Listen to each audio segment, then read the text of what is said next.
ঘরোয়া style chicken pasta. ঘরোয়া style chicken pasta বানানোর জন্য বেশি কিছু উপকরণের প্রয়োজন নেই। আপনি খুবই সহজে অল্প পরিমাণ উপকরণ দিয়ে বানিয়ে নিতে পারবেন ঘরোয়া স্টাইল চিকেন পাস্তা। প্রথমেই পাস্তাগুলিকে বয়েল করে নিতে হবে, তার জন্য জলে অল্প পরিমাণ সাদা তেল আর নুন ব্যবহার করব। পাস্তাগুলি বয়েল হয়ে গেলে বেশি বয়েল করার দরকার নেই, অল্প বয়েল করে নেবেন। দেন অল্প পরিমাণ চিকেন ভেজে নেব। তারপরে তেলের মধ্যে ক্যাপসিকাম, গাজর আর বিম কড়াই আর অল্প পরিমাণ আদা কুচি, আপনাদের কাছে যা ভেজিস থাকবেন আপনারা তাই ব্যবহার করবেন। একটা টমেটো আর দুটো ডিম ভালো করে ভেজে নেব। ভেজে নেওয়ার পর পাস্তাগুলি আমরা অ্যাড করে দেব। পাস্তাগুলি আমি অল্প সেদ্ধ করেছিলাম, কারণ কি এখানে ভাজায় ভালো পুরোপুরি সেদ্ধ হয়ে যাবে। দেন এটাকে ভালো করে মিশিয়ে নেব। মিশিয়ে নেওয়ার পর ভেজে রাখা চিকেনটা অ্যাড করে দেব, দিয়ে এটাকেও মিশিয়ে নেব। যত পাস্তাটা ভাজবেন তত ভালো খেতে লাগবে। সস বলতে আমি এখানে সোয়া সস আর অল্প পরিমাণ টমেটো সস ব্যবহার করেছি।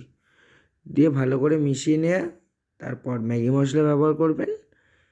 পাস্তা মশলা আমি ব্যবহার করিনি, আমি এখানে ম্যাগি মশলাই ব্যবহার করেছি।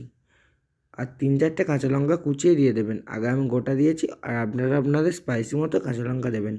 লাস্টে ধনেপাতা দিয়ে গার্নিশিং করে খেয়ে দেখতেই পারেন ঘরোয়া স্টাইল চিকেন পাস্তা। বানানো তো যেতেই পারে একবার।